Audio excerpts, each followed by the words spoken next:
10 most shocking rivalries of Golden Age actors. Worse than you think. Hollywood's Golden Age wasn't just dazzling lights, red carpets, and classic films. Behind the velvet curtains, there was fire, and plenty of it. Rivalries brewed in dressing rooms, spilled onto sets, and sometimes even made their way into the scripts themselves. These weren't just artistic disagreements. They were battles of ego, pride, and survival in an industry where one wrong move could end a career. Tonight, we pull back the curtain on 10 of the most shocking rivalries of old Hollywood, and trust me, they're worse than you think. Some involve family, others involve bitter lovers, and a few nearly destroyed entire productions. Let's dive in, starting with one you never saw coming. I did not speak to her at my mother's memorial. Number 1. Olivia de Havilland and Joan Fontaine. If sibling rivalry is a universal story, then Hollywood gave us the most glamorous and vicious version of it. Olivia de Havilland and Joan Fontaine weren't just sisters, they were bitter enemies, wrapped in satin gowns and Oscar nominations. Born just a year apart, the sisters carried their feud from childhood into the spotlight of Tinseltown. Olivia, elegant and poised, rose to fame in Gone with the Wind and a string of Warner Bros. Hits. Joan, the quieter but equally ambitious sibling, cut her big break in Alfred Hitchcock's Rebecca. When Joan won the Oscar in 1942 for Suspicion, eating her own sister, the cameras caught Olivia refusing to congratulate her. The feud didn't just simmer, it boiled for decades. The sisters threw icy remarks at each other in interviews. Olivia once said Joan had an extraordinary capacity for inventive fiction, while Joan fired back by calling Olivia abominable. Their estrangement lasted until Joan's death in 2013. Without reconciliation, Hollywood adored the idea of two sisters calling at each other. But for Olivia and Joan, it wasn't publicity. It was personal. One had fame, the other wanted it more, and neither forgave the other for winning. And if you thought family bonds could soften Hollywood rivalries, wait until you see how Bette Davis handled her enemies. Miss Bankhead is bored. Miss Bankhead will let you know. Number 2. Tallulah Bankhead versus Bette Davis. Tallulah Bankhead was known for her sharp tongue, raspy voice, and appetite for chaos. Bette Davis, meanwhile, was Hollywood's reigning queen of drama, both on screen and off. Put them in the same industry and sparks were bound to fly. Bankhead accused Davis of stealing her style. She believed Davis copied her theatrical mannerisms, the clipped diction, the arched brows, the commanding stance. And to be fair, when Davis stormed onto the screen in Of Human Bondage and Jezebella, some in Hollywood whispered the same thing. The two actresses exchanged barbs in public. Davis dismissed Tallulah as more personality than talent, while Bankhead fired back that Davis was a fine actress, but a dreadful woman. In an industry obsessed with image, neither was willing to let the other claim dominance. Ironically, both women had more in common than they cared to admit. Headstrong, fiercely independent, and allergic to Hollywood's fakery. Yet, they preferred to tear each other down rather than team up. For fans, it was pure theater, two divas circling each other like prize fighters. But Tallulah's field was just a warm-up act compared to Bette's true lifelong enemy, Joan Crawford. Oh, really? Did she like it? Oh, really? Did she like it? Number 3. Bette Davis versus Joan Crawford. If Hollywood had a Mount Olympus of rivalries, the names carved in stone would be Bette Davis and Joan Crawford. Their feud wasn't just legendary, it became a cultural myth, the kind of story that keeps film historians buzzing decades later. On paper, they couldn't have been more different. Bette Davis was the serious actress, with 2 Oscars to her name by the late 1930s. She wasn't concerned with glamour, she wanted roles that pushed boundaries. Joan Crawford, meanwhile, built her empire on style, elegance, and sheer determination. She transformed herself from a poor Texas girl into MGM's reigning star. But the real sparks began when both women set their sight on the same man, actor Frank Otone. Crawford married him, but Davis never forgot or forgave the sting of losing both a love and a rival in one stroke. From then on, every film role, every award, every glowing headline became another battlefield. Their Cold War turned nuclear in 1962, when they agreed, perhaps foolishly, to star together in Whatever Happened to Baby Jane. The film's premise mirrored their reality. 2 faded stars trapped in a house of jealousy and spite. Behind the scenes, things got brutal. Davis was accused of shoving Crawford during filming. Crawford allegedly lined her pockets with weights during a fight scene so Davis would injure herself. The feud even spilled onto the Oscar stage. When Davis was nominated for Baby Jane, Crawford campaigned fiercely against her. And then when Anne Bancroft won, Joan strutted onto the stage to accept the award on her behalf, basking in the applause that Davis craved. For years, Hollywood thrived on their hostility, but for Davis and Crawford, it was no act. It was two women fighting for survival in a business that loved to pit them against each other. Their feud became their legacy and their prison. And if you thought this was Hollywood's most venomous standoff, wait until you hear about the war of words between Frank Sinatra and Marlon Brando. Have we got a bet? Number 4, Frank Sinatra and Marlon Brando.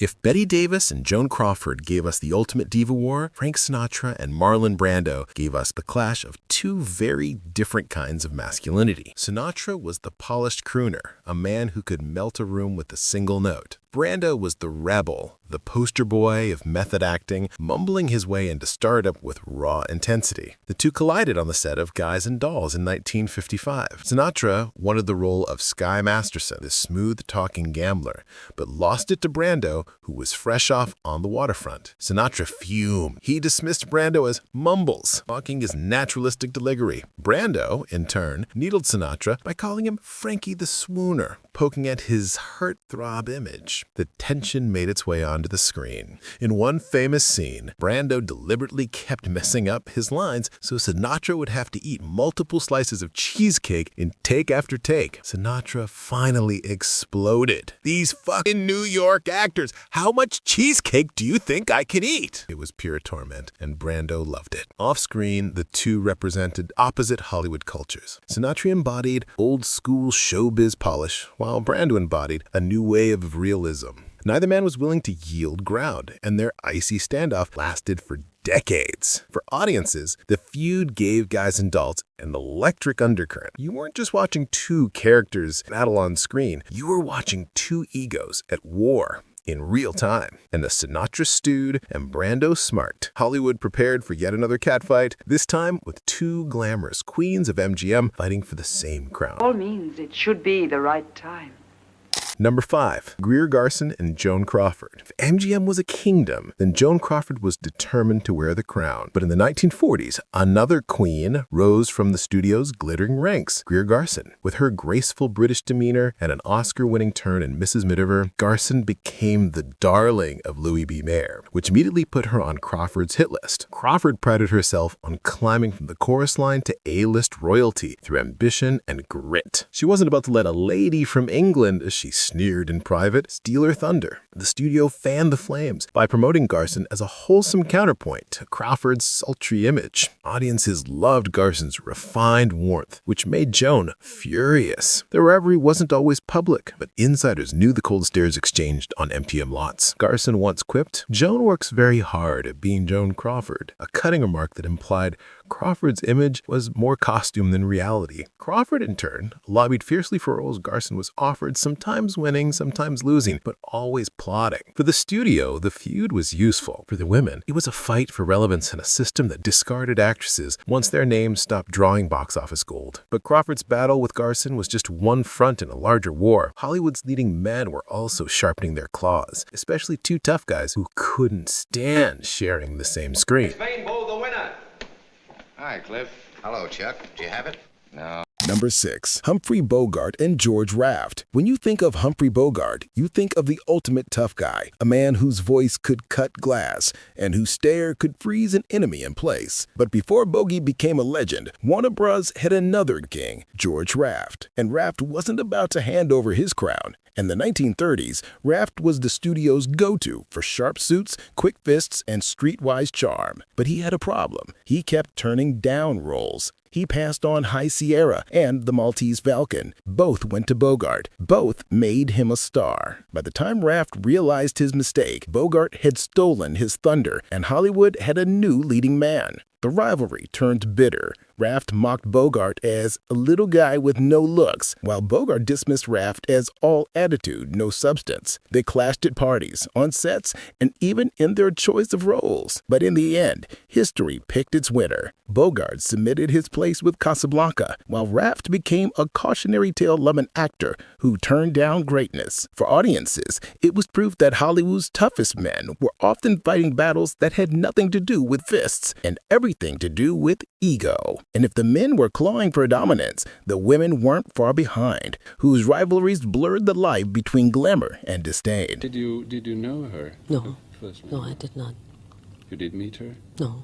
Number 7. Marlene Dietrich and Greta Garbo. Greta Garbo, the Swedish Sphinx, had already conquered silent films with her hypnotic gaze and icy allure. Then came Marlene Dietrich, the German siren. For studios, it was gold. For the women themselves, it was war. The rivalry was less shouting match and more cold disdain. Garbo dismissed Dietrich as a German mechanic with makeup. Dietrich, meanwhile, spread the story that Garbo's mystery was nothing more than awkwardness. They competed for roles, sometimes openly, sometimes through quiet backroom maneuvers. When one was offered a part, the other would suddenly appear on the studio's radar, demanding the same. What fueled the feud wasn't just competition for screen time, it was image. Garbo embodied untouchable distance. "I want to be alone," she famously said. Dietrich embodied bold provocation, smoking, swaggering. Each felt the other threatened her claim to be unique. Fans and gossip columnists speculated endlessly. Were they secretly friends, enemies, or something in between? Hollywood never got an answer. Both women remained enigmatic, refusing to play nice for publicity. What is certain is that Garbo withdrew into seclusion, while Dietrich reinvented herself in cabaret and stage shows. Their feud, whispered in cigarette smoke and velvet lounges, became less about personal insults and more about the clash of two mythologies. And as the queens of Europe froze each other out across the Atlantic, two swashbuckling best friends turned bitter. If you're enjoying this trip through old Hollywood's juiciest rivalries, don't forget to hit that like button and subscribe for more untold stories behind the silver screen. Your support helps us dig into the scandals, legends, and secrets that shaped movie history. Sign of life. Wait a minute. Here. Come along, master. Number 8. Errol Flynn and David Niven. Off-screen, the two began as close friends, even sharing a Hollywood home nicknamed Cirrhosis by the Sea. But as careers shifted, so did their bond. Flynn's reckless lifestyle was infamous. Affairs, fights, lawsuits, and endless parties. Niven was more disciplined, carefully protecting his career. Hollywood soon saw them as foils. Flynn, the self-destructive adventurer. Niven, the survivor with class. The rivalry was born less from direct hatred than from the widening gulf between them. One infamous story has Niven mocking Flynn's wild spending habits. Flynn threw away money with more energy than most men put into earning it. Flynn, in turn, grew resentful of Niven's clean image, especially when roles began slipping from his grasp into Niven's. The tension deepened in later years. Niven's memoir, The Moon's a Balloon, painted Flynn as tragic, a man undone by his own appetites. What had started as brotherly camaraderie turned into a rivalry cemented by legacy. One man became a cautionary tale, the other a symbol of resilience. And if the clash between two swashbuckling friends shocked you, wait until you see what happened when Hollywood's original It Girl found herself battling another rising star for the same spotlight. So I asked him one day to invite Clara Bow, and he said, "Oh, heavens, no, we can't have her." Number 9. Clara Bow and Louise Brooks. Before Marilyn Monroe or Brigitte Bardot, there was Clara Bow, the original It Girl. She lit up the silent screen with a magnetism that made audiences fall in love instantly. But as Hollywood shifted into the talkie era, another star began circling. Louise Brooks, sharp-tongued, independent, and not afraid to speak her mind. The tension between the two wasn't staged by studios, it came straight from Brooks herself. She once dismissed Clara as a slave to Hollywood's machine, suggesting that Clara's stardom came from manufactured publicity rather than raw talent. Clara, wounded by the jab, privately complained about Brooks's arrogance and the way she looked down on everyone. Clara's life was never easy. Coming from poverty, she battled anxiety, scandals, and demands of fame. Brooks, by contrast, walked away from Hollywood on her own terms, refusing to conform to its strict molds. But not before before making sure to distance herself from Clara's image. For audiences, the rivalry was fascinating because both women embodied freedom in different ways. Beau was the flapper spirit, carefree, vibrant, and vulnerable. Brooks was the intellectual rebel, cool, aloof, and uncompromising. Their feud wasn't played out in physical fights, but in icy remarks and the sharp divide in how they are remembered. History was bittersweet to both. Clara faded into obscurity after the 1930s, plagued by personal struggles, while Brooks gained posthumous respect as an icon of modern independence. Two women, two paths, forever linked by the idea of what Hollywood did and didn't allow women to be. And if you think that rivalry left scars, wait until you hear about a marriage that turned into one of Hollywood's most painful battlegrounds. Number 10. Lucille Ball and Desi Arnaz. Few couples ever captured the hearts of America the way Lucille Ball and Desi Arnaz did. On screen in I Love Lucy, they were magic. Lucy's comedic chaos bouncing perfectly against Ricky's exasperated charm. Behind the laughter, though, their marriage was unraveling, and their love story became one of Hollywood's most painful rivalries. Lucy was ambitious, determined to be more than just a pretty face in B-movies. Desi, a Cuban bandleader with charisma to spare, helped her dream take shape. Together, they built Dissolute Productions, changed television forever, and invented the three-camera sitcom format. But their success was also their battlefield. Desi resented Lucy's relentless drive and need for control. Lucy, in turn, were frustrated with Desi's restless lifestyle and rumored affairs. Their fights bled onto the set. Crew members whispered that entire weeks of filming depended on whether the couple was speaking to each other that day. Yet somehow, when the cameras rolled, they became the couple everyone wanted to be. The cruel irony was that their greatest creation, I Love Lucy, was also what tore them apart. The pressure of building an empire magnified every flaw.